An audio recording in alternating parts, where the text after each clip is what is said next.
खुदा की कसम, इस वीडियो के अंदर जो मैं हदीस आपको बताऊंगा, इसको सुनकर आपका दिल खुश हो जाएगा, ईमान ताज़ा हो जाएगा।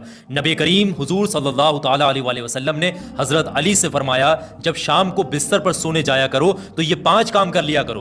पहली चीज़ आपने बताई, सदका देकर सोया करो। दूसरी चीज़, एक कुरान पाक पढ़ करके सोया करो। तीसरी चीज़, एक जन्नत का जो है कीमत अदा करके सोया करो। चौथी चीज़, 2 लड़ने वालों में सुलह कराकर सोया करो। 5वीं चीज़, एक हज का सवाब लेकर सोया करो। तो हज़रत अली ने फरमाया, इतनी सारी चीज़ें कैसे पॉसिबल हैं? तो नबी ने फरमाया, हमारे प्यारे आका हुजूर सल्लल्लाहु ताला अलैहि वसल्लम ने फरमाया कि 4 मरतबा सूरह फातिहा पढ़ लोगे तो आपको सदका देने का सवाब मिल जाएगा। 3 मरतबा सूरह इखलास पढ़ लोगे, यकीन जाने का एक कुरान पाक पढ़ने का सवाब मिल जाएगा। 10 मरतबा दुरूद पाक पढ़ लोगे, जन्नत की कीमत अदा हो जाएगी। 10 मरतबा तौबा इस्तगफार कर लोगे, 2 लड़ने वालों में सुलह कराने का सवाब मिल जाएगा। इसी तरीके से तीसरे कलमे को 4 बार पढ़ लोगे तो आपको एक हज करने का सवाब मिल जाएगा। ये बहुत खूबसूरत हदीस है, इसको आगे शेयर करिएगा, जिंदगी बदल जाएगी इन चीजों पर।